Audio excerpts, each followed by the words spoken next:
जय हिंद everyone. So welcome to wakening classes. देखो बच्चों का ना कमेंट सेक्शन में कमेंट आ रहा था कि सर जनरल साइंस में एक टॉपिक है chemical equation and it's type, इस टॉपिक को कवर करेंगे। तो आज होलिस्टिक वे में कवर करेंगे। केमिस्ट्री का इंपॉर्टेंट टॉपिक है, अगर जनरल साइंस भी लिखा है तो भी ये देखना जरूरी है, उसमें भी यहाँ से क्वेश्चन आते हैं। ठीक है, इसमें हम देखेंगे क्या क्या केमिकल इक्वेशन होती हैं, उनकी टाइप्स क्या है, केमिकल रिएक्शन क्या है, फिजिकल केमिकल प्रोसेसेस क्या है, डिकम्पोजिशन या आपकी combination reaction, double displacement, oxidation, reduction reaction, ये सारी रिएक्शन को हम कवर करेंगे।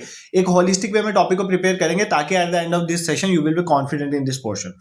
पढ़ना कैसे है, सेशन को अच्छे से समझना है। उसके बाद NCERT chemical reactions and equations जो एक चैप्टर है, एनसीईआरटी से डाउनलोड करना है उसको।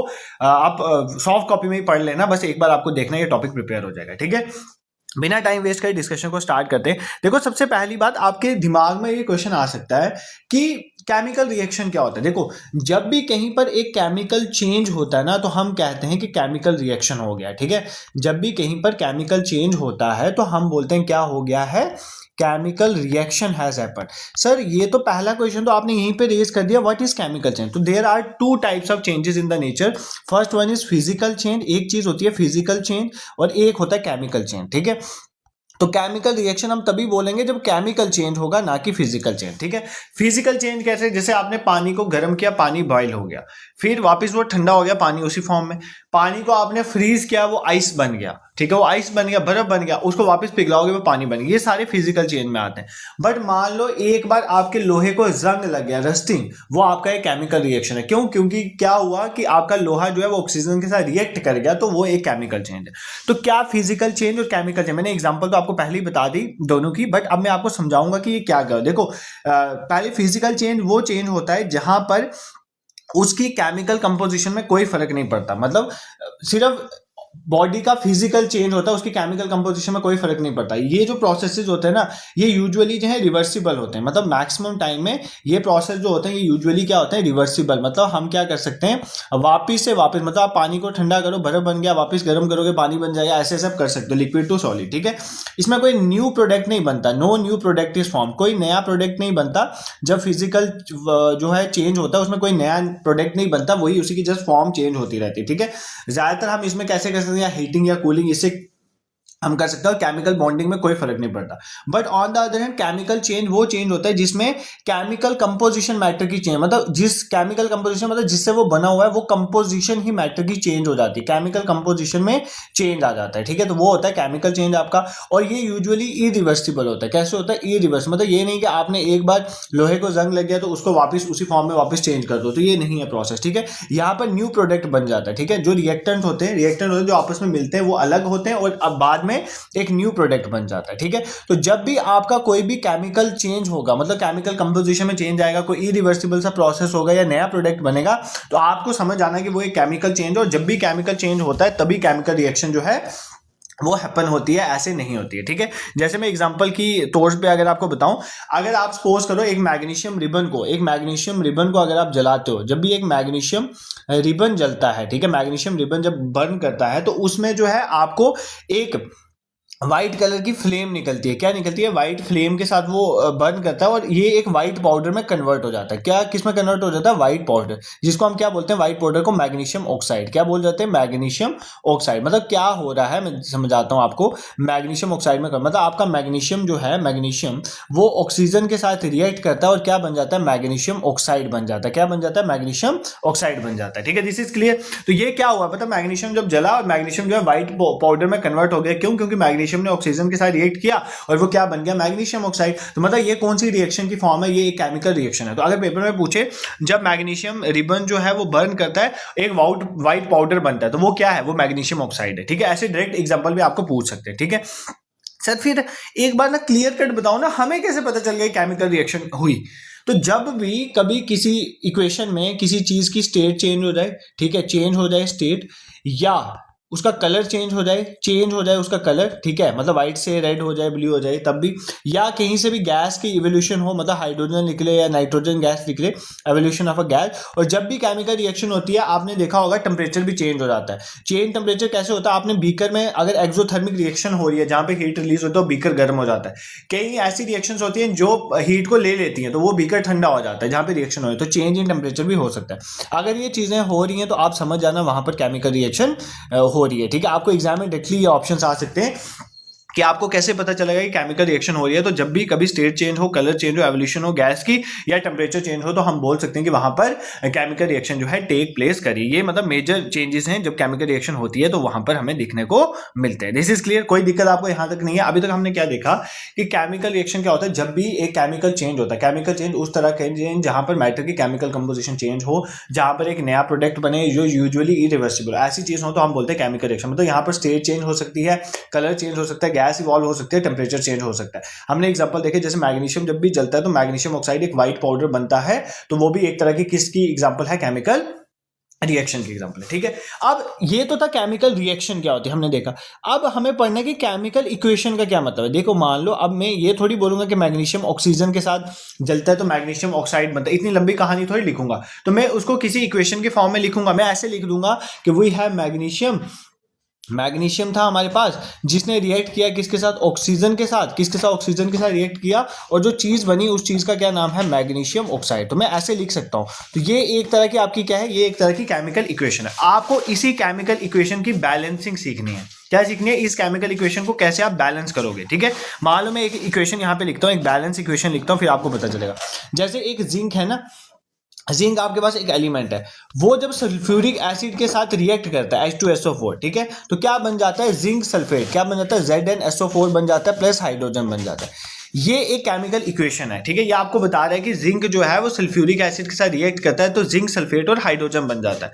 अब आपको ये बताना है कि क्या रिएक्शन ये बैलेंस्ड है या नहीं है। बैलेंस मतलब जितने लेफ्ट साइड में चीजें उतनी ही राइट साइड में चीज। देखो जो चीजें आपस में मिलती है ना, ये दो चीजें जो आपस में मिलती हैं इनको क्या बोलते हैं, रिएक्टेंट। क्या बोलते हैं, रिएक्टेंट। ठीक है, और जो इसकी इक्वेशन को होने के बाद जो नई चीजें बनती हैं उनको क्या बोलते हैं, प्रोडक्ट। क्या बोलते हैं, प्रोडक्ट। ठीक है, पहले तो आपको ये पता हो जाए, जो चीजें आपस में मिलती है उनको हम क्या बोलते हैं, रिएक्टेंट, और जो बाद में बनता है उसको क्या बोलते हैं, प्रोडक्ट। तो जितना रिएक्टेंट में एक एलिमेंट पाया जाता है प्रोडक्ट में भी उतना हो जाए। मतलब यहाँ पर एक जिंक है ना सिर्फ, यहाँ पर भी एक जिंक है इस राइट साइड में। यहाँ पर हाइड्रोजन 2 है, H2 मतलब 2 बार, तो यहाँ पर भी 2 बार है। यहाँ पर भी SO4 जो है वो 4 बार है, तो O जो है 4 बार है और S 1 बार, तो SO4 देख लो यहाँ पर। ठीक है, तो मतलब ये आपकी बैलेंस इक्वेशन। बट आपके पास कुछ इक्वेशनें बैलेंस नहीं होती हैं, आपको एग्जाम में बैलेंस करने के लिए वो बोल सकता है। जैसे मान लो मैं एक एग्जांपल के तौर पे लिखता हूं, जैसे आयरन जो है ना वो पानी के साथ भी रिएक्ट करता है। Fe stands for iron. ठीक है, आयरन फेरम वर्ड से निकला इसलिए इसको आयरन का सिंबल Fe होता है। आयरन जो है पानी के साथ रिएक्ट करता है तो क्या बनाता है हमारे पास, फेरिक ऑक्साइड। क्या बनाता है, Fe3O4 बनाता है। ठीक है, प्लस हाइड्रोजन रिलीज होती है। क्या ये रिएक्शन बैलेंस है, देखो यहाँ पर आयरन एक है ना, तो यहाँ पे आयरन 3 है, कहां पे बैलेंस है, यहाँ पे ऑक्सीजन 1 है, यहाँ पर ऑक्सीजन 4, तो मतलब ये बैलेंस नहीं है। तो आपको इक्वेशन, अगर कोई बैलेंस इक्वेशन नहीं है तो आपको उस इक्वेशन को कैसे बैलेंस करोगे, पहले हम ये देखेंगे, फिर टाइप्स ऑफ केमिकल रिएक्शन या इक्वेशन हम पढ़ लेंगे, उसमें कोई दिक्कत नहीं है। ठीक है, सबसे पहले इक्वेशन को बैलेंस करना समझो। देखो जब भी हमें इक्वेशन को बैलेंस करना हो, सबसे पहले देखो सबसे ज्यादा किसमें, तो सबसे ज्यादा ये वाला है, ये इसमें देखो ऑक्सीजन 4 बार, तो सबसे पहले जो सबसे ज्यादा हम उसको बैलेंस करेंगे। तो सबसे पहले हम किसको बैलेंस करेंगे, ऑक्सीजन को। तो राइट साइड में अगर ऑक्सीजन 4 है तो लेफ्ट साइड में भी मुझे 4 ऑक्सीजन चाहिए, तो मैं इसको क्या करूंगा, 4 से मल्टीप्लाई कर दूंगा, तो ये हो जाएगा Fe प्लस 4H2O। मैंने क्या किया, लेफ्ट साइड में भी 4 से मल्टीप्लाई किया क्योंकि राइट साइड में मेरे पास ऑक्सीजन कितनी थी, 4 थी, तो मेरी ऑक्सीजन बैलेंस होगी। देखो यहाँ पर भी इसके पीछे 4 है ना, मतलब 4 से मल्टीप्लाई हो रहा है, तो मेरी ऑक्सीजन 4 होगी और उधर भी 4 ऑक्सीजन थी, तो ऑक्सीजन वाला केस आपका कवर हो गया। ठीक है, अब दूसरा देखो, दूसरे नंबर पे राइट साइड में देखो आयरन 3 बार है और लेफ्ट साइड में एक ही बार, इसको 3 से मल्टीप्लाई करोगे तो आयरन भी 3 बार हो गया। ठीक है, ये भी बैलेंस हो गया। अब क्या बचा, देखो ऑक्सीजन हमारे पास बैलेंस हो गया, ऑक्सीजन इधर भी 4 तरफ है, 4 बार है और उधर भी 4 तरफ है, हो गया ऑक्सीजन बैलेंस। आयरन 3 तरफ दोनों साइड में 3 बार है, तो वो भी बैलेंस हो गया। बट यहां पर हाइड्रोजन कितनी बार हो गया, 4 2 8, कितनी बार हो गया, 4H2 का मतलब क्या होता है, ये 4 तो ये आ गया, तो 4 को 2 से मल्टीप्लाई करो तो 8, मतलब टोटल कितनी बार, 8 बार हाइड्रोजन हो गया। तो हमें दूसरी तरफ भी 8 बार चाहिए, तो हम क्या करेंगे, यहां पर भी 4 से मल्टीप्लाई कर देंगे। तो जब मैं यहां से भी 4 से मल्टीप्लाई कर दूंगा 4H2, मतलब यहां भी 8 बार हो गया। मतलब दोनों साइड में क्लियर है, क्योंकि आयरन लेफ्ट साइड में भी 3 है, राइट साइड में भी 3 है, ऑक्सीजन राइट साइड में भी 4 है, लेफ्ट साइड में भी 4 है, और हाइड्रोजन लेफ्ट साइड में भी 8 है और राइट साइड में 8 है। जब भी आपको इक्वेशन बैलेंस करनी हो तो आप इस तरह से करोगे। जिसको समझ नहीं है तो मैं एक बार और यहां पर करके बता देता हूं। आपकी इक्वेशन ये थी कि जब भी आयरन के साथ H2O मिलता है, क्या मिलता है, H2O मिलता है, तो आपका क्या बनता है, इक्वेशन कैसे लिखी हुई थी उन्होंने, Fe3O4 बनता है और प्लस हाइड्रो। मैंने देखा जो सबसे ज्यादा बार है पहले उसको बैलेंस कर, ऑक्सीजन सबसे ज्यादा बार है 4 बार, तो मैंने ऑक्सीजन को बैलेंस करने के पीछे 4 से मल्टीप्लाई कर दिया। आयरन यहाँ पर 3 बार है तो मैंने बैलेंस करने के यहाँ पर 3 से मल्टीप्लाई किया। बट यहाँ पर अब हाइड्रोजन बन गया 8 बार, 4 2 8, तो मुझे भी यहाँ पर भी 8 बार लेना, तो मैं यहाँ पे 4 से मल्टीप्लाई करो। इस तरह से आप इक्वेशन को बैलेंस करोगे। आई होप आपको इक्वेशन को बैलेंस करना अब आ गया। कोई भी इक्वेशन आएगी तो आप इजीली उसको बैलेंस कर दोगे। दिस इज क्लियर, कोई दिक्कत तुम्हें नहीं होनी चाहिए यार। ये तो मतलब बहुत सिंपल था इक्वेशन की बैलेंसिंग। सर पहले ना जो पढ़ा रहे हो बताते भी चलो साथ साथ क्या पढ़ रहे हैं, हमें तो पता ही नहीं चलता। हमारे दिमाग में ना साइंस ही साइंस घूमती जा रही है एक हफ्ते से, ठीक है, एक हफ्ता और साइंस घूमेगी, मतलब दिमाग में बैठेगी साइंस तो फिर ही साइंस छूटेगी, क्योंकि तुम बच्चों का बहुत आता है साइंस साइंस साइंस साइंस। मैंने सोचा साइंस का ना केस ही खत्म कर देते हैं। तो मैंने जब सीरीज स्टार्ट करी थी मैंने कहा था कि I am waging a war against general science. तो मतलब साइंस जो है ना वो अब कंप्लीट करनी है, ठीक है। तो आप बस कमेंट सेक्शन में लिखते चलो कौन कौन से साइंस के टॉपिक बचते हैं। तो नेक्स्ट वीक ही आपके पास है और ये वाला हफ्ता, बस इसके बाद साइंस नहीं आएगी। तो साइंस में सबसे पहले हमने केमिकल इक्वेशन रिएक्शन में ये पढ़ा कि जब भी केमिकल चेंज होता है, केमिकल चेंज मतलब ऐसा चेंज जिसमें केमिकल कंपोजिशन चेंज हो जाए, जो इरिवर्सिबल है, नया प्रोडक्ट बनता है, तो उसको हम बोलते हैं केमिकल रिएक्शन हैज हैपेंड। जैसे मैग्नीशियम रिबन जब जलता है तो व्हाइट पाउडर बनता है जिसको हम बोलते हैं मैग्नीशियम ऑक्साइड। तो हम कैसे पता चलेंगे कहीं पर केमिकल रिएक्शन हो रही है? जब भी स्टेट चेंज हो, कलर चेंज हो, गैस इवॉल्व हो या टेम्परेचर चेंज हो, तो हम बोल सकते हैं केमिकल रिएक्शन वहां पर हुई है। फिर एक, अब इतनी कहानी थोड़ी लिखूंगा मैं, when magnesium is reacted with oxygen it results in the formation of white powder which is called magnesium oxide. ये कहानी लिखता रहूंगा मैं? नहीं, तो हम उसको इक्वेशन की फॉर्म में लिखते हैं, जैसे magnesium plus oxygen equals to magnesium oxide. Example के तौर में जिंक सल्फर ऑक्साइड के साथ सल्फ्यूरिक एसिड के साथ रिएक्ट किया, जिंक सल्फेट बना प्लस हाइड्रोजन। ये इक्वेशन बैलेंस है क्योंकि जितने जिंक हैं लेफ्ट साइड में उतने राइट में, जितने सल्फर है इतना राइट साइड में, जितना हाइड्रोजन है उतना ही सेम है। तो ये रिएक्शन मतलब इक्वल थी, बैलेंस रिएक्शन जिसे कहते हैं। But there are some unbalance reaction, हमें बैलेंस करना है उसको। तो हम कैसे करें? मैंने आपको बता दिया, जो सबसे ज्यादा एलिमेंट पाया जाता है उसको सबसे पहले बैलेंस करो, फिर उससे कम वाले, फिर उससे कम वाले, फिर लास्ट में सबसे कम वाले को। तो ऐसे आप इक्वेशंस को बैलेंस कर सकते हो। सर अब तो पेपर में आएगा ना, तो हम इस क्वेश्चन में कोई गड़बड़ नहीं करेंगे, हमें आ जाता है, ठीक है। अब आपका मेन टॉपिक ऑफ डिस्कशन कि जो केमिकल रिएक्शंस हैं उनकी टाइप्स क्या हैं वो हमने पढ़नी। देखो इसकी different types of chemical reaction. सबसे पहले होती है कॉम्बिनेशन रिएक्शन। क्या होती है? Combination reaction. फिर होती है डीकंपोजिशन रिएक्शन। कौन सी होती है? Decomposition reaction. फिर होती है डिस्प्लेसमेंट रिएक्शन। कौन सी है? डिस्प्लेसमेंट रिएक्शन, ठीक है, डिस्प्लेसमेंट रिएक्शन। फिर एक होती है डबल डिस्प्लेसमेंट रिएक्शन। कौन सी? डबल डिस्प्लेसमेंट रिएक्शन, ठीक है, डबल डिस्प्लेसमेंट रिएक्शन। सर और कितनी है? एक होती है oxidation reaction, oxidation reduction reaction जिसको कहते हैं, इनको रिडॉक्स रिएक्शन भी कहते हैं, ठीक है। यही 5 हमने पढ़ने, इनको क्या बोलते हैं? रिडॉक्स। इनको छोड़ के आपको इनके बीच में ही आएगा एक्सोथर्मिक और एंडोथर्मिक प्रोसेसेस। इनके बारे में भी नॉलेज होनी चाहिए, ठीक है। एक्सोथर्मिक और एंडोथर्मिक ये कोई टाइप ऑफ रिएक्शन नहीं है, ये रिएक्शंस के अंदर ही आप समझ जाते हो। एक प्रोसेस होता है एक्सोथर्मिक, एक्सो मतलब होता है रिलीज होना, तो थर्मिक मतलब हीट। जिन भी रिएक्शन से हीट रिलीज होती है वो एक्सोथर्मिक। जैसे मान लो आपके माइटोकॉन्ड्रिया में, भाई पढ़ा है इससे पहले लाइफ प्रोसेस, आपके माइटोकॉन्ड्रिया के अंदर ग्लूकोज टूटता है। जब भी ग्लूकोज टूटता है तो एनर्जी बनती है, एनर्जी जो है मतलब हीट रिलीज होती है वहां पर, तो वो एक एक्सोथर्मिक प्रोसेस है। और मान लो अगर किसी चीज को आपको जलाना है तो आप कुछ चीज, जैसे सिल्वर ब्रोमाइड या सिल्वर क्लोरीन है, वो क्या होती है? वो सनलाइट की वजह से जो है उसमें रिएक्शन शुरू होते हैं। इसका मतलब वो सनलाइट को ले रहा है, एनर्जी को ले रहा है। तो जहां पर भी एनर्जी ली जाती है वो एंडोथर्मिक रिएक्शंस होती हैं, जहां पर भी एनर्जी रिलीज होती है वो एक्सोथर्मिक रिएक्शन। वो मैं इन्हीं में पढ़ाऊंगा आपको, उसमें तुम्हें कोई दिक्कत नहीं है।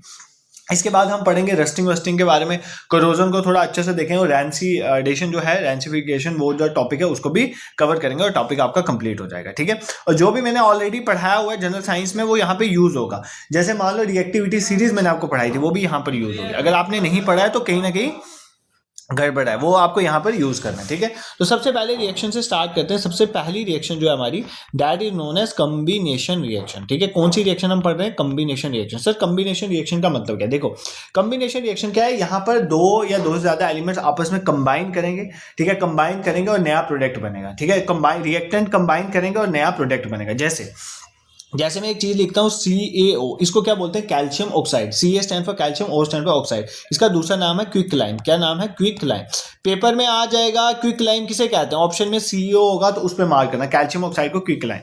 ये क्या करता है, ये सॉलिड फॉर्म में होता है, ये किससे रिएक्ट करता है, वाटर से रिएक्ट करता है। किससे रिएक्ट करता है, वाटर, वाटर जो लिक्विड फॉर्म में है, ठीक है, वाटर लिक्विड में है, उससे रिएक्ट करता है। और हमारे पास जो चीज बनती है वो बनती है कैल्शियम हाइड्रोक्साइड। क्या बनता है, कैल्शियम हाइड्रोक्साइड बनता है, ठीक है। इसको हम बोलते हैं स्लेट लाइम, पेपर में बोलेगा स्लेट लाइम किसको बोला जाता है, तो कैल्शियम हाइड्रोक्साइड ये बनता है। प्लस जो है हीट रिलीज होती है, क्या रिलीज होती है, हीट रिलीज होती है, ठीक है। कैल्शियम हाइड्रोक्साइड जो है एक्वस सोल्यूशन है, ठीक है। तो यहाँ पर क्या हो रहा है, यहाँ पर बेसिकली एक कॉम्बिनेशन रिएक्शन है, मतलब आपका एक क्विक लाइम एक वाटर के साथ रिएक्ट कर रहा है, मतलब दो आपस में जुड़ रहे हैं और एक नई चीज बन रही है। तो जब भी दो के जुड़ने से कुछ बनेगा तो कंबाइन हो रहे हैं, तो कॉम्बिनेशन रिएक्शन। और यहाँ पे हीट रिलीज हो रही है तो मैं इसको एक्सोथर्मिक भी बोल सकता हूँ। इसका मतलब कॉम्बिनेशन रिएक्शन जो होती है वो मोस्टली एक्सोथर्मिक होती है। कौन सी होती है, एक्सोथर्मिक। क्यों, क्योंकि इस रिएक्शन में हीट रिलीज हो रही है, तो जहां पर भी हीट रिलीज होगी उसको हम क्या बोलेंगे, एक्सोथर्मिक रिएक्शन।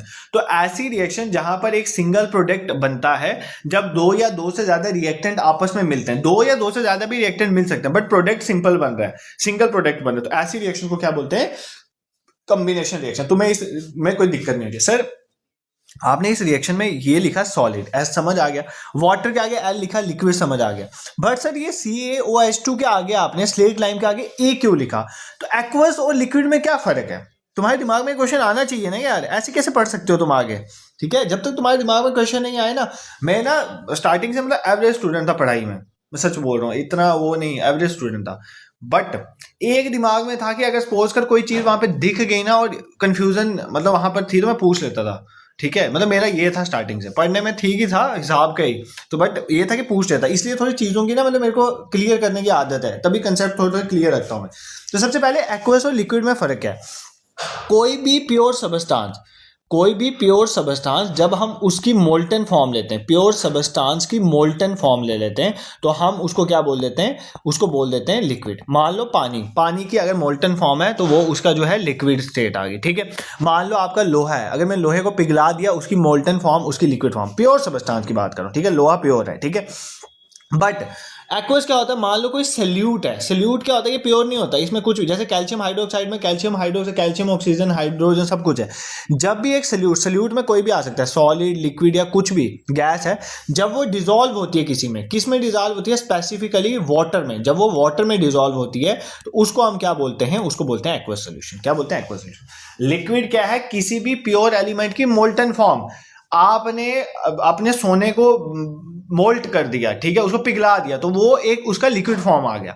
बट अगर आप किसी भी चीज को पानी में, स्पेसिफिकली किसी सॉल्वेंट में डालते हो, सॉल्वेंट में भी पानी में डालते हो, तो वो उसकी एक्वस सोल्यूशन बन जाता है। ये आपको पेपर में नहीं पूछेगा बट मेरे को आपको समझाना था, ठीक है।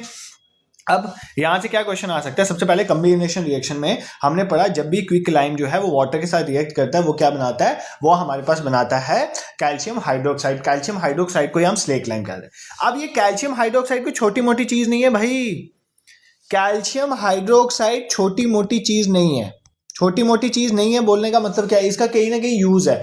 इसको यूज करते हो व्हाइट वॉशिंग में, घरों में जब सफेदियां करते हो ना, तो व्हाइट वॉशिंग में आप कैल्शियम हाइड्रोक्साइड का यूज करते हो, ठीक है।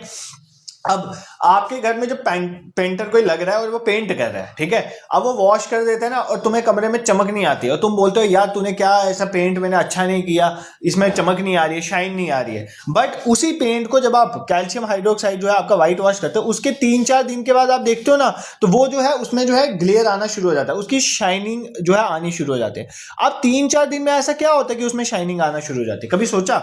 ये वहां पर भी एक रिएक्शन होती है, क्या होती है, ये जो स्लेट लाइम है ना आपका, सर स्लेट लाइम किसकी बात कर रहे हो, कैल्शियम हाइड्रोक्साइड, यही तो आपका व्हाइट वॉशिंग में यूज होता है। ये स्लेट लाइम क्या होता है, वो उस टाइम में क्या करता है, उस टाइम में ये आपके एटमॉस्फेयर में कार्बन डाइऑक्साइड तो है, कार्बन डाइऑक्साइड के रिएक्ट कर लेता है, कार्बन डाइऑक्साइड के साथ रिएक्ट करने से कैल्शियम कार्बोनेट बन जाता है। ये जो कैल्शियम कार्बोनेट है ना, ये शाइनी अपीयरेंस देता है 3-4 दिनों के बाद, ठीक है, शाइनी अपीयरेंस देता है, तो इसको क्या बोलते हैं, कैल्शियम कार्बोनेट, ठीक है। This is clear. सर आपने ये क्या बता दिया, आप कहां पर पेंट में ले गए हमें, भाई पेंट में जाना जरूरी है। देखो मैंने कहा क्विक लाइम में पानी मिलाओ, स्लेट लाइम बन जाता है।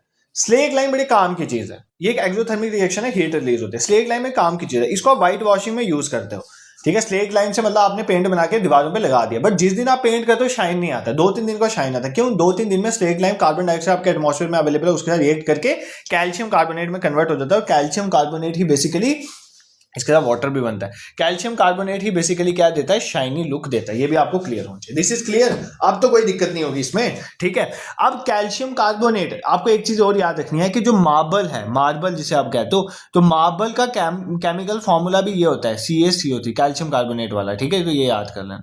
मार्बल का साइंटिफिक फॉर्मूला भी जो आपका है CaCO3 होता है, केमिकल फॉर्मूला इसका बेसिकली, आपको पता होना चाहिए। दिस इज क्लियर, कोई दिक्कत आपको नहीं होनी चाहिए। और सर कुछ और कॉम्बिनेशन रिएक्शंस की एग्जांपल बताओ। जैसे जैसे कार्बन में ऑक्सीजन मिलाओ तो क्या बनता है, कार्बन डाइऑक्साइड। जब भी कार्बन में ऑक्सीजन मिलाओगे कार्बन डाइऑक्साइड बनता है, ये भी एक्सोथर्मिक प्रोसेस है, इसमें भी हीट रिलीज होती है। और सबसे बेस्ट एग्जांपल रिस्पायरेशन में जो रिएक्शन होती है, सर अगर आपको वो नहीं आती है तो फिर पढ़ो ही मत मेरे से, मैंने आपको अच्छे से पढ़ाया था। माइटोकॉन्ड्रिया में जो रिएक्शन होती है, क्या होता है, हमारे माइटोकॉन्ड्रिया में ग्लूकोज पहुंचता है C6H12O6, और ऑक्सीजन हम ब्रीदिंग से लेते हैं, ठीक है, ऑक्सीजन लेते हैं, ठीक है, सांस जो लेते हैं, हमारे पास क्या बनता है उससे, एक तो हमारे पास कार्बन डाइऑक्साइड रिलीज होती है, हमारी बॉडी से बाहर निकल जाती है, वाटर यूरिन या उसके थ्रू निकल जाता है, और एनर्जी रिलीज होती है। तो यहाँ पर भी एनर्जी रिलीज होती है। तो ये रिएक्शन भी कौन सी रिएक्शन है, एक्सोथर्मिक रिएक्शन है। अगर आपको कोई बोले रिस्पायरेशन में कौन सी रिएक्शन होती है, तो एक्सोथर्मिक रिएक्शन होती है, ठीक है, ये याद रखना। रिस्पायरेशन जो है वो एक्सोथर्मिक रिएक्शन। तो कॉम्बिनेशन रिएक्शन में अभी तक मैं आपको सारी एक्सोथर्मिक ही पढ़ा रहा हूँ।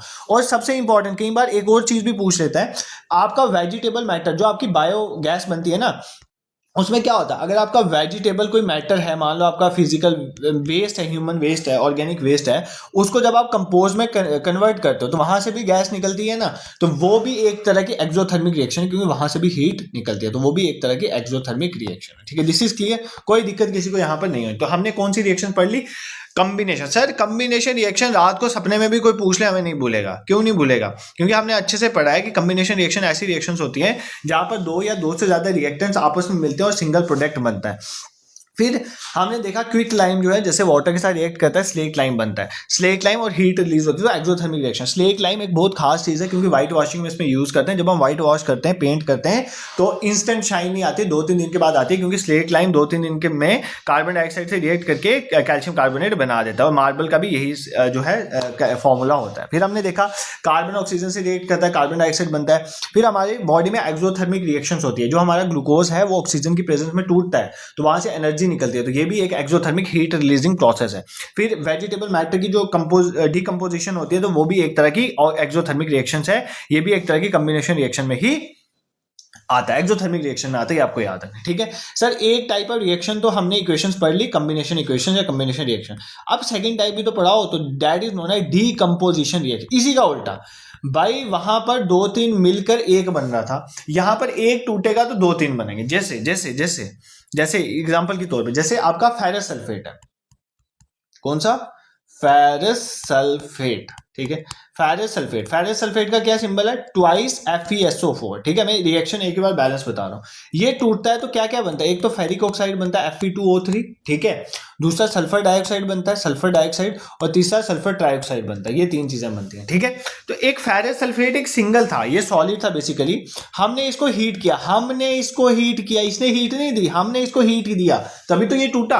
तो ये किस में टूटा, फेरिक ऑक्साइड में। फेरिक ऑक्साइड सॉलिड में हुआ, सल्फर डाइऑक्साइड मतलब गैस रिलीज हुई, सल्फर डाइऑक्साइड भी गैस रिलीज हुई, ठीक है, इसको फेरिक ऑक्साइड बोलते हैं। तो ये एक किसकी एग्जांपल है, ये एक डिकम्पोजिशन रिएक्शन की एग्जांपल है, क्योंकि एक रिएक्टेंट इसमें टूट रहा है और एक से ज्यादा प्रोडक्ट्स बन रहे हैं, तो ऐसी डिकम्पोज, और इसमें हम इसको हीट दे रहे हैं, तो ये कौन सी होगी, एक्सोथर्मिक होगी एंडोथर्मिक, भाई अब तो बता दो, ये एंडोथर्मिक रिएक्शन होगी। कौन सी होगी, एंडोथर्मिक, ठीक है। अगर तो ऑफलाइन क्लास होती ना तो तुम ही आंसर करते, मैं तो करता भी नहीं।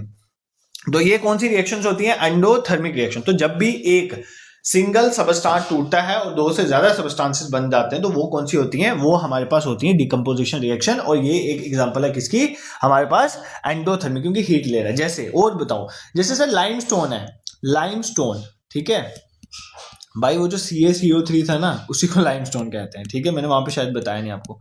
जब एक लाइमस्टोन टूटता है in the presence of heat, इसको भी हीट करना पड़ता है, तो ये टूट जाता है। ये किस में कन्वर्ट हो जाता है, एक तो क्विक लाइम बन जाता है, ये ऑलरेडी पढ़ चुके हैं ना हम, क्विक लाइम बन जाता है, क्विक लाइम सॉलिड फॉर्म में, प्लस कार्बन डाइऑक्साइड यहाँ पर गैस रिलीज होती है, ठीक है। तो ये भी क्या हो रहा है, एक जो है एक से ज्यादा में टूट रहा है, तो ये कौन सी रिएक्शन है, ये भी एक तरह की डिकम्पोजिशन रिएक्शन। और यहाँ पर भी ये हीट ले रहा है, तो ये भी आप याद रखिए कौन सी रिएक्शन है, एंडोथर्मिक रिएक्शन।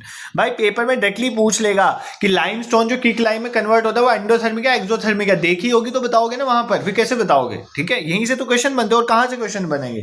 जो बनाने वाला होगा वो भी तो यहीं से बनाएगा। ठीक है, इसी तरह लेड नाइट्रेट जो है वो भी टूटता है, लेड ऑक्साइड और नाइट्रोजन डाइऑक्साइड ऑक्सीजन बनता है। ठीक है, इतना नहीं देखना आपको, ये भी देख सकते हो। फिर एक होता है आपका सिल्वर क्लोराइड। ठीक है, सिल्वर क्लोराइड, अगर आपका जो सिल्वर क्लोराइड है ना, वो बेसिकली होता है व्हाइट कलर का। कौन से कलर का होता है? व्हाइट कलर का। बट वो सनलाइट में क्या हो जाता है? सनलाइट में वो ग्रे कलर में कन्वर्ट हो जाता है। क्यों? क्योंकि सनलाइट में टूट जाता है। जब भी सिल्वर क्लोराइड जो व्हाइट कलर का होता है उसके ऊपर सनलाइट पड़ती है तो ये टूट जाता है। किसमें? सिल्वर और क्लोरीन में। तो इसका जो कलर है वो चेंज हो जाता है। क्या हो जाता है? चेंज हो जाता है। किसमें चेंज हो जाता है? ये व्हाइट से बेसिकली ग्रे हो जाता है, थोड़ा ग्रेइश लुक आ जाती है, ग्रे हो जाता है। ठीक है, क्यों हो रहा है? क्योंकि सनलाइट की प्रेजेंस में सिल्वर क्लोराइड जो है वो टूट गया। इसी तरह सनलाइट की प्रेजेंस में सिल्वर ब्रोमाइड भी टूट जाता है। Ag stands for silver, Br stand for bromide, ये भी सनलाइट की प्रेजेंस में टूट जाता है। किस किस में टूटेगा? ये भी सिल्वर और ब्रोमीन में टूट जाएगा। ठीक है, तो ये भी एक तरह की कौन सी रिएक्शन है? ये दोनों रिएक्शन ही एंडोथर्मिक रिएक्शन है, क्योंकि यहाँ पर हीट ले रहे हैं। सिल्वर क्लोराइड हीट ले रहा है और सिल्वर क्लोरीन में टूट रहा है, सिल्वर ब्रोमाइड हीट ले रहा है, सिल्वर ब्रोमीन में टूट रहा है। ये दोनों रिएक्शन कौन सी है? Endothermic reaction. तुम्हें ये भी क्लियर होना चाहिए। ठीक है सर, आपने हमें कॉम्बिनेशन और डिकम्पोजिशन रिएक्शन अच्छे से समझा दिया। कॉम्बिनेशन रिएक्शन में रिएक्टेंट्स मिलते हैं और सिंगल प्रोडक्ट बनता है। डिकम्पोजिशन में एक रिएक्टेंट टूटता है और ज्यादा प्रोडक्ट्स बनते हैं। एक्सोथर्मिक वो होती है जहां पे हीट रिलीज होती है, एंडोथर्मिक होती है जहां पे हीट ली जाए। जैसे सिल्वर क्लोराइड हीट लेता है, एंडोथर्मिक। सिल्वर ब्रोमाइड लेता है, एंडोथर्मिक। फिर कैल्शियम कार्बोनेट लाइमस्टोन लेता है, एंडोथर्मिक रिएक्शन है। फेरस सल्फेट लेता है तो एंडोथर्मिक रिएक्शन। ये सारी हुई। ठीक है, डिकम्पोजिशन रिएक्शन में तुम्हें कोई दिक्कत नहीं है। सर अब कौन सी रिएक्शन आएगी? दो तो होगी, अब तीन हमारी रहती हैं। ठीक है, उसके बाद हमारी जो टाइप ऑफ रिएक्शन है दैट इज डिस्प्लेसमेंट रिएक्शन। कौन सी? Displacement reaction. ठीक है, डिस्प्लेसमेंट रिएक्शन कौन सी? भाई ये तो तुम ना कर पाओ ना, तो तुम्हें फिर क्या बोलूं मैं? जब मैंने आपको तुम्हें रिएक्टिविटी सीरीज पढ़ा था, जब मैं तुम्हें मेटल्स, जिसको अभी तक 5000 बच्चे प्लस देख चुके हैं जिस वीडियो को, उस मेटल से नॉन मेटल में मैंने तुम्हें एक चीज समझाई थी कि रिएक्टिविटी अलग अलग होती है डिफरेंट एलिमेंट्स की। ठीक है, हमने रिएक्टिविटी सीरीज भी देखी, मैंने आपको ट्रिक से समझाया था। Please stop calling me a careless zebra, instead try learning how copper and mercury saves gold. ये वो लेक्चर देखो, वहां से ट्रिक भी मिल जाएगी। इसमें सबसे ज्यादा पोटेशियम होता है रिएक्टिव, फिर उसके बाद कम आता है sodium, then calcium, then magnesium, aluminium, carbon, zinc, iron, tin, lead, hydrogen, copper, mercury, silver, gold. मुझे जैसे रटा है ना वैसे रटो।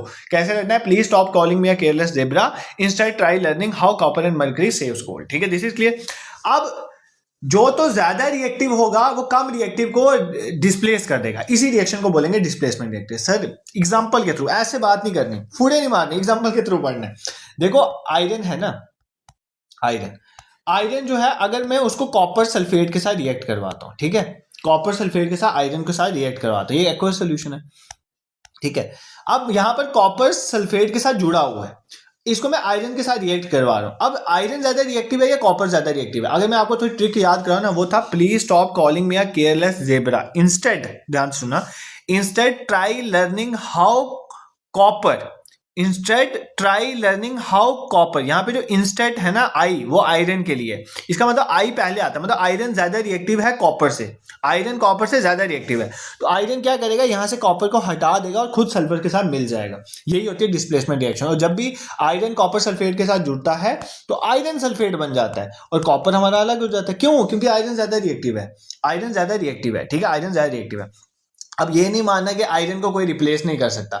मान लो फेरस सल्फेट है, मान लो फेरस सल्फेट है, तो मैं उसको जिंक के साथ मिला देता हूं, तो जिंक ज्यादा रिएक्टिव है, तो ये आयरन को रिप्लेस कर देगा, तो जिंक सल्फेट बन जाएगा, आयरन अलग हो जाएगा। ठीक है, ऐसा नहीं है कि आयरन का कोई आधिपत्य है कहीं पर, वो किसी को रिप्लेस नहीं कर सकता। इसलिए नहीं कर सकता कि आयरन जो है वो कम रिएक्टिव है अब जिंक से। इसी तरह मान लो मैं लेड को कॉपर से करवाता हूं, जैसे लेड है और उसको कॉपर क्लोराइड के साथ में रिएक्ट करवाता हूं, कॉपर क्लोराइड के साथ, तो ये लेड क्लोराइड बन जाएगा। क्या बन जाएगा? PbCl2 बन जाएगा प्लस कॉपर। क्यों? क्योंकि लेड जो है वो ज्यादा रिएक्टिव था कॉपर से, इसने कॉपर को रिप्लेस कर दिया और क्लोरीन के साथ खुद मिल गया। तो ये सारी रिएक्शन क्या होते हैं? Displacement reaction. ये रिएक्शन कैसे याद होगी? जब हमें रिएक्टिविटी सीरीज होगी। सर हमें रिएक्टिविटी सीरीज भूल गई sir, please please please revise करवा दो। कर लेते हैं यार, 2 मिनट लगेगा, बट मेरे को ना ऐसे जाने का मन नहीं कर रहा है इसको पढ़ाए बिना, क्योंकि फिर तुम्हें क्या समझ आया? देखो सबसे पहले मैं लिख लेता हूं, पहले ट्रिक लिखता हूं, प्लीज स्टॉप कॉलिंग, ये रिवाइज हो जाएगा आपको, ये आपको रिवाइज करवा रहा हूं, ऑलरेडी मैंने पढ़ाया हुआ है। Careless zebra, instead try learning how copper and mercury saves gold. ठीक है, please stop calling me a careless zebra, instead try learning how coppers and mercury save gold. जो सबसे ऊपर हैं वो सबसे ज्यादा रिएक्टिव है, ये हाई रिएक्टिव हैं, और जो नीचे वाले हैं वो लो रिएक्टिव हैं, ये लो रिएक्टिव है। ठीक है, लो रिएक्टिव है नीचे वाले। ठीक है, तो प्लीज स्टैंड फॉर पोटेशियम, ठीक है। Stop stand for sodium, Ca stand for calcium. ठीक है, कैल्शियम। फिर magnesium, Ma stand for magnesium. Just याद करने के लिए देखो, बाकी कहीं पर भी मिल जाएगी तुम्हें, बुक में भी है एनसीईआरटी में। एल्यूमिनियम, ठीक है। Kl stand for carbon, then we have zinc, then we have iron, then we have tin. Sir कुछ बच्चे मुझे बोलते हैं सर जब आप मेटल्स की रिएक्टिविटी सीरीज पढ़ाए थे तो बीच में कार्बन क्यों डालता? कार्बन तो मेटल नहीं इसलिए पढ़ाया था क्योंकि आपको केमिकल इक्वेशन रिएक्शन में भी काम आता। तो अगर पेपर में कार्बन की रिएक्टिविटी पूछ लेता तो फिर आपको पता ही नहीं होता, फिर इसलिए मैंने वहां पे लिखा था। टिन। लर्निंग में लेड ये हो गया। ठीक है, H stand for hydrogen, how stand for hydrogen. ठीक है, हाइड्रोजन। उसके बाद ये तो हो गया कॉपर, खुद हो गया। मरकरी हो गया सेव, कॉपर ये तो कॉपर ही हो गया ना, ये हो गया मरकरी, Hg मरकरी। ठीक है, सेव मतलब सिल्वर, और नीचे आ गया लास्ट में गोल्ड हमारा। तो ये आपको क्लियर है। तो सबसे कम रिएक्टिव यहाँ पे गोल्ड है, सबसे ज्यादा रिएक्टिव पोटेशियम है। तो आप इस एक्टिविटी सीरीज के अकॉर्डिंग जो भी आपको आएगा आप उसके अकॉर्डिंगली क्वेश्चन कर लोगे। मैं यहाँ पे इसलिए ये थोड़ा ऐसे ही बता रहा हूँ क्योंकि ऑलरेडी पढ़ाया हुआ तुम्हें आता है, जस्ट हम रिवाइज कर रहे थे। ठीक है, तुम्हें ऐसा ना लगे। अब एक होती है डबल डिस्प्लेसमेंट रिएक्शन। ठीक है, अब दोनों रिप्लेस कर देते हैं। डबल डिस्प्लेसमेंट रिएक्शन मतलब एक ऐसी रिएक्शन जिसमें एक दूसरे को रिप्लेस कर दे, दूसरा पहले को रिप्लेस कर दे, इसको बोलते हैं हम डबल डिस्प्लेसमेंट रिएक्शन। ठीक है, जैसे इसमें एक प्रेसिपिटेट बनता है, उसके बारे में बताऊंगा। जैसे आपका एक था सोडियम सल्फेट, क्या था? Sodium sulphate. मैं लिख देता हूं, सोडियम सल्फेट। ठीक है, अगर मैं इसको रिएक्ट करवाऊं किसके साथ? बेरियम क्लोराइड के साथ। किसके साथ? प्लस बेरियम क्लोराइड के साथ इसकी मैं रिएक्शन कराऊं। ये क्या है? Ba stand for barium chloride, chloride के साथ मैं इसको रिएक्ट कराऊं तो हमारे पास क्या बनता है? Barium sulphate. क्या बन गया? बेरियम सल्फेट, बेरियम सल्फेट बन गया, सल्फेट बन गया। ठीक है, बेरियम सल्फेट बन गया, प्लस हमारे पास NaCl हो गया, सोडियम क्लोराइड। ठीक है, सॉल्ट आपका सोडियम क्लोराइड। ठीक है, ये बन गया सोडियम क्लोराइड। ये रिएक्शन जो है ये डबल डिस्प्लेसमेंट। क्यों? यहां पर क्या था? सोडियम सल्फेट, यहां था बेरियम क्लोराइड, अब बन गया बेरियम सल्फेट। मतलब बेरियम यहां से सल्फेट ले लिया और सोडियम ने यहां से कैल्शियम ले लिया तो सोडियम क्लोराइड बन गया। ऐसी रिएक्शन जब दोनों रिप्लेस हो रहे हैं उनका बोलते हैं डबल डिस्प्लेसमेंट रिएक्शन। इन रिएक्शन में एक इनसॉल्युबल सा सबस्टांस बनता है। क्या बनता है? इनसॉल्युबल, जो घुलता नहीं है, इनसॉल्युबल सा सबस्टांस बनता है, उसको बोलते हैं प्रेसिपिटेट। जैसे यहां पर ये बेरियम सल्फेट जो है एक प्रेसिपिटेट है, तो इन रिएक्शन को प्रेसिपिटेशन रिएक्शन भी कहते हैं। क्या बोलते हैं इन रिएक्शन को? Precipitation reaction. क्या होती है? Precipitation reaction. इस रिएक्शन को पेपर में आ सकता है प्रेसिपिटेशन रिएक्शन बोलते हैं, तो बिल्कुल प्रेसिपिटेशन रिएक्शन वो होते हैं कि जिन भी रिएक्शन में आपने जैसे इस केस में ये जो बेरियम सल्फेट बना ना, ये एक व्हाइट कलर का इनसॉल्युबल सबस्टांस है, ये पानी में नहीं घुलता। तो जब भी आपका कोई भी एक रिएक्शन होती है और जिसके प्रोडक्ट में आपका इनसॉल्युबल सा सबस्टांस बने, ठीक है, इनसॉल्युबल सबस्टांस बने, उस इनसॉल्युबल सबस्टांस को क्या बोलते हैं? प्रेसिपिटेट। तो ऐसी रिएक्शन को क्या बोलते हैं? Precipitation reaction. मतलब ये घुलेगा नहीं, जैसे बेरियम सल्फेट है ना, ये पानी में नहीं घुलेगा, ये व्हाइट कलर का बेसिकली सबस्टांस बन जाएगा, पानी में नहीं घुलेगा। तो इसको हम क्या बोलते हैं? ये कौन सी रिएक्शन आ गई? Precipitation reaction. तो डबल डिस्प्लेसमेंट रिएक्शन वो रिएक्शन होती है जहां पर एक दूसरे को डिस्प्लेस कर सकता है और दूसरा पहले को डिस्प्लेस कर सकता है। और इन रिएक्शन में क्या होता है? मेनली जो है एक प्रेसिपिटेट सा बन जाता है, एक ऐसी चीज बन जाती है, एक ऐसा सबस्टांस बन जाता है जो पानी में डिसॉल्व नहीं होता है, इनसॉल्युबल इन वाटर होता है। तो ऐसी चीज को बोलते हैं प्रेसिपिटेट, और ऐसी रिएक्शन को क्या बोलते हैं हम? इनसॉल्युबल रिएक्शन या प्रेसिपिटेशन रिएक्शन। तो I hope this is also clear to you, तो मैं कोई दिक्कत यहां पर भी नहीं होगी। ठीक है, अब last reaction redox reaction. Redox reaction या इनका दूसरा नाम है ऑक्सीडेशन रिडक्शन रिएक्शन। ठीक है, ऑक्सीडेशन रिडक्शन रिएक्शन। ठीक है, ये क्या होती है? देखो, जब भी किसी चीज में ऑक्सीजन ऐड होगी तो इसका मतलब वो ऑक्सीडेशन है, जब भी किसी चीज से ऑक्सीजन रिमूव होगी तो मतलब रिडक्शन है। समझे? जिस भी चीज में ऑक्सीजन का ऐड होना उसको बोलते हैं ऑक्सीडेशन रिएक्शन। जैसे ट्वाइस कॉपर, कॉपर में अगर मैं ऑक्सीजन ऐड करता हूं तो इसको हीट करूंगा ना तो ये बनेगा कॉपर ऑक्साइड। क्या बनेगा? Copper oxide. ये कौन सी रिएक्शन है? ऑक्सीडेशन, क्योंकि कॉपर में ऑक्सीजन ऐड हो रहा है। ये कौन सी रिएक्शन है? Oxidation reaction. तो ये आपको पता, जब भी किसी में कोई चीज ऐड हो रही है वो ऑक्सीडेशन रिएक्शन, ऑक्सीजन ऐड हो रही है, ऑक्सीडेशन रिएक्शन। बट अगर मैं ऐसे लिखूं, ये तो आ गया सिर्फ ऑक्सीडेशन वाला केस, बट मैं एक रिएक्शन ऐसे लिखता हूं, वी हैव कॉपर ऑक्साइड और उसमें मैं हाइड्रोजन डाल रहा हूं। ठीक है, तो आपका बनेगा कॉपर हो जाएगा प्लस वाटर बन जाएगा। ठीक है, अब ये रिएक्शन ध्यान से देखो। यहां पर कॉपर ऑक्साइड था, यहां पर कॉपर रह गया, इसका मतलब यहां से ऑक्सीजन रिमूव हुई, और जहां पर भी ऑक्सीजन रिमूव होती है वो चीज क्या होती है, रिडक्शन। मैंने आपको बताया जहां पर भी ऑक्सीजन रिमूव होगी वो रिडक्शन, मतलब यहां पर रिडक्शन हो रही है। बट दूसरे केस में देखो क्या हो रहा है, यहां पर पहले हाइड्रोजन था तो प्लस अब यहां पे वाटर बन गया, मतलब इसमें ऑक्सीजन आ गया, तो यहां पर क्या हो रही है, ऑक्सीडेशन। मतलब कई बार क्या होता है, एक ही रिएक्शन में ऑक्सीडेशन भी हो रही होती है और रिडक्शन भी हो रही होती है, ऐसी रिएक्शन को बोलते हैं रिडॉक्सिडेशन। क्या बोलते हैं, रिडॉक्सिडेशन। सिंपली आप याद रखोगे, किसी भी चीज में अगर ऑक्सीजन ऐड होता है वो ऑक्सीडेशन है, अगर ऑक्सीजन रिमूव होता है तो वो रिडक्शन है, ठीक है। जैसे कॉपर ऑक्साइड में से ऑक्सीजन निकल गया, क्यों, प्रोडक्ट में कॉपर बना, तो ये रिडक्शन हुई है। और हाइड्रोजन पहले था उसमें ऑक्सीजन ऐड हो गया, क्योंकि वाटर तभी तो बना हाइड्रोजन में ऑक्सीजन, तो वो ऑक्सीडेशन हुआ। तो ऐसी रिएक्शन जहां पर सबस्टांस में ऑक्सीजन ऐड हो, या ऐसे बोल सकते हैं हाइड्रोजन लूज हो, ठीक है, ऐसी रिएक्शन को क्या बोलते हैं, ऑक्सीडेशन रिएक्शन। और जिस सबस्टांस में ऑक्सीजन जो है लूज हो या वो हाइड्रोजन गेन करे उसको बोलते हैं रिडक्शन रिएक्शन, और दोनों के कॉम्बिनेशन से जो रिएक्शन बनते हैं उनको बोलते हैं रिडॉक्सिडेशन। सिंपल सिंपल फंडा, क्या, ऑक्सीजन का ऐड होना या हाइड्रोजन का रिमूव होना, किसी भी रिएक्शन में जहां पर भी ऑक्सीजन ऐड होती है या हाइड्रोजन रिमूव होता है उसको बोलते हैं ऑक्सीडेशन, या ऑक्सीजन का रिमूव होना हाइड्रोजन का ऐड होना उसको बोलते हैं रिडक्शन। ऑक्सीजन का ऐड होना हाइड्रोजन का रिमूव होना ऑक्सीडेशन, ऑक्सीजन का रिमूव होना हाइड्रोजन का ऐड होना रिडक्शन रिएक्शन, ठीक है। ये आपकी 5 तरह की रिएक्शन जो हमने पढ़ ली। सबसे पहले हमने बड़ी कॉम्बिनेशन, जब जहां पर क्या होता है, डिफरेंट रिएक्टेंट्स, एक से ज्यादा रिएक्टेंट्स दो से ज्यादा मिलते हैं और एक सिंगल प्रोडक्ट बनता है, यहाँ पर मेनली एक्सोथर्मिक रिएक्शंस होती हैं। फिर हमने देखा एक रिएक्शन जो है वो एक रिएक्टेंट टूटता है और एक से ज्यादा प्रोडक्ट बनते हैं, डिकम्पोजिशन, मेनली एंडोथर्मिक। हमने सारे केस पर डिकम्पोजिशन वाला पढ़ा, देन हमने वो पढ़ा आपका रिस्पिरेशन के थ्रू जो होती है आपकी बॉडी में, ठीक है, ये सब हमने देखा। फिर सिल्वर क्लोराइड, सिल्वर ब्रोमाइड, इनका देखा सनलाइट की प्रेजेंस। फिर डिस्प्लेसमेंट रिएक्शन, एक हाईली रिएक्टिव एलिमेंट एक छोटे रिएक्टिव एलिमेंट को उसकी सोल्यूशन से हटा देता है और खुद उसके साथ मिल जाता है सोल्यूशन में, तो वो कौन सी होगी, डिस्प्लेसमेंट रिएक्शन। एक डबल डिस्प्लेसमेंट होती है जब दोनों को रिप्लेस कर सकते हैं, that is known as double displacement reaction. But वहां पर एक प्रेसिपिटेट की फॉर्मेशन होने के चांसेस होते हैं, एक ऐसा सबस्टेंस जो इनसॉल्युबल होता है वाटर में, इसलिए उस रिएक्शन को हम प्रेसिपिटेशन रिएक्शन भी कहते हैं। फिर हमने देखा we have reaction which are known as redox reaction, मतलब रिडक्शन ऑक्सीडेशन रिएक्शन, मतलब कुछ ऐसी रिएक्शन जहां पर ऑक्सीजन का ऐड होता है या हाइड्रोजन का रिमूव होता है, या हाइड्रोजन का ऐड होता है ऑक्सीजन का रिमूव होता है। जहां पर ऑक्सीजन ऐड होता है हाइड्रोजन रिमूव होता है उसको बोलते हैं ऑक्सीडेशन, जहां पर हाइड्रोजन ऐड होता है ऑक्सीजन रिमूव होता है उसको बोलते हैं reduction reaction. I hope this is clear to you. तुम्हें टाइप्स ऑफ केमिकल रिएक्शन में अब कभी भी दिक्कत नहीं आएगी। क्या ये टॉपिक कंप्लीट हुआ? नहीं, एक दो चीजें मुझे पढ़ानी है, ऑल तो मैंने पढ़ाई हुई है। करोजन क्या होता है, किसी भी मेटल का खराब होना, ठीक है, किसी भी चीज का खराब होना उसको बोलते हैं करोड होना। क्यों? क्योंकि रिएक्शंस हो जाती हैं तो उसकी वजह से वो खराब हो जाते हैं, ठीक है। करोजन की बेस्ट एग्जांपल जैसे आपका रस्ट आ गया, रस्टिंग ऑफ आयरन। आयरन की रस्टिंग का मतलब क्या है, आयरन में जंग लग जाना, आयरन जो है ऑक्सीजन के साथ रिएक्ट कर जाता है, ठीक है, तो आयरन ऑक्साइड बन जाता है। तो ये बेसिकली एक रस्टिंग का प्रोसेस है। रस्टिंग में क्या होता है, आयरन ऑक्सीजन के साथ रिएक्ट करके मतलब लोहे को जंग लग जाए, ये भी एक तरह का केमिकल रिएक्शन है, इसलिए बता रहा हूँ। फिर आपने देखा होगा लोग जो है वो सिल्वर की चेन पहनते हैं, ठीक है, सिल्वर की चेन पहनते हैं और सिल्वर की चेन में थोड़ी देर के बाद ब्लैक कलर की कोटिंग आ जाती है। क्यों? क्योंकि सिल्वर जो है वो भी आपके एटमॉस्फेयर में सल्फर के साथ रिएक्ट करके सिल्वर सल्फाइड बना देता है, ठीक है, तो उसमें ब्लैक कोटिंग आ जाती है, ये भी उसका खराब होना ही हुआ है, ठीक है। इसी तरह आपके जो कॉपर है, कॉपर है, अब वो भी आपकी एयर में रिएक्ट करके तो कॉपर क्या बना देता है, कॉपर का बन जाता है और उसके उसमें जो है ग्रीन कलर की कोटिंग आ जाती है, आपको याद है, ग्रीन कोटिंग। तो ये भी एक तरह का करोजन में आएगा, ठीक है।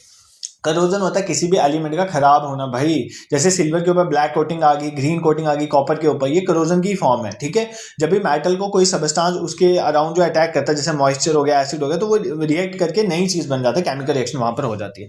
क्या केमिकल रिएक्शन सिर्फ मेटल में होती है? नहीं, एक प्रोसेस होता है डायरेक्ट नोन है रैंसिडिटी, ये भी आपको पता होना चाहिए, अगर पेपर में पूछे रैंसिडिटी क्या होती है। देखो, अगर सपोज करो आपका कोई भी फूड मटेरियल है जिसमें ऑयल या फैट पड़ा हुआ है, वो थोड़ी देर के बाद क्या होता है, उसकी स्मेल और टेस्ट चेंज हो जाता है। ऑयली चीज का थोड़ी देर के बाद स्मेल और टेस्ट जो है वो चेंज हो जाता है। क्यों? क्योंकि वो रैंसिड हो जाता है। रैंसिड होने का मतलब वो ऑक्सीडाइज ऑक्सीजन के साथ रिएक्ट हो जाता है। इसलिए हम क्या करते हैं कि वो रिएक्ट ना हो, हम एंटीऑक्सीडेंट डालते हैं या उसको एयर टाइट कंटेनर में बंद करते हैं। आप कोई नमकीन का पैकेट लेते हो, चिप्स का पैकेट लेते हो, अगर उस चिप्स के पैकेट में हवा भरी हुई है, वो नाइट्रोजन गैस भरते हैं हम, ठीक है, तो अगर वो हवा भरी हुई है तो इसका मतलब है कि वो जो है मॉइस्चर के कंटेक्ट में नहीं आया होगा, तो आप उसको खाओगे वो आपको क्रिस्पी लगेगा। बट अगर सपोज करो वो मॉइस्चर के कंटेक्ट में आया तो उसमें सीलन टाइप आ जाती है ना। क्यों? क्योंकि ऑक्सीजन के साथ रिएक्ट करके वो जो है फैट या ऑयल जो है वो रैंसिड हो जाता है, ठीक है। This is clear. इस प्रोसेस को बोलते हैं रैंसिडिटी, ठीक है। रैंसिडिटी सिंपल प्रोसेस मैं आपको बता चुका हूं। रैंसिडिटी क्या होता है, जब भी फैट्स व्हेन फैट्स, लिख देता हूँ, फैट्स एंड ऑयल्स जो भी प्रेजेंट होते हैं वो ऑक्सीडाइज्ड हो जाते हैं, ऑक्सीडाइज्ड, ठीक है, ऑक्सीडाइज्ड हो जाते हैं, उनका टेस्ट और उनकी स्मेल जो है वो चेंज हो जाती है, स्मेल चेंज हो जाती है, ठीक है। इस और जो ये नई चीज बनता है इसको बोलते हैं रैंसिड। क्या बोलते हैं? रैंसिड। सबसे आसान जो बनता है रैंसिड, इस प्रोसेस को बोलते हैं रैंसिडिटी। इससे बचने के लिए हम क्या करते हैं? एंटीऑक्सीडेंट डाल देते हैं, मतलब ऐसी चीजें जो ऑक्सीजन के साथ रिएक्ट ना होने दें, या उसको एयर टाइट कंटेनर में चीजों को बंद करते हैं। मान लो आपके घरों में रिश्तेदार आए, तो आपके घरों में मिक्सचर आप खोल के मम्मा पापा रख देंगे ना आपके लोगों के लिए, तो मिक्सचर आपकी चलती है, बट वो रिश्तेदार जब जाएंगे, हम तो छोड़ते नहीं है वैसे, अगर उनको रखना हो तो एयर टाइट कंटेनर में बंद करना पड़ेगा, नहीं तो वो खराब हो जाती है, ठीक है। उसमें जो टेस्ट है, उसका स्मेल जो है वो खराब हो जाती है। तो इसमें क्या करते हैं? एयर टाइट कंटेनर में उसको बंद कर दे। वैसे हम तो छोड़ते ही नहीं है, तो वो फिर बचता ही नहीं है केस रखने वाला, ठीक है। आई होप ये लेक्चर आपको पसंद आया होगा। तो आज हमने केमिकल रिएक्शन, केमिकल इक्वेशन अच्छे से कवर कर दी। आप डिमांड करते हो मैं लेक्चर ले आता हूँ, आप जो कमेंट सेक्शन में लिखोगे साइंस के रिलेटेड, फिलहाल साइंस, ये वीक साइंस को डेडिकेटेड है, तो साइंस में जो लिखोगे, जो टॉपिक आपके सिलेबस ऑफ कंसर्न है, आप मुझे लिखो, मैं उनको कवर करने की कोशिश करूंगा।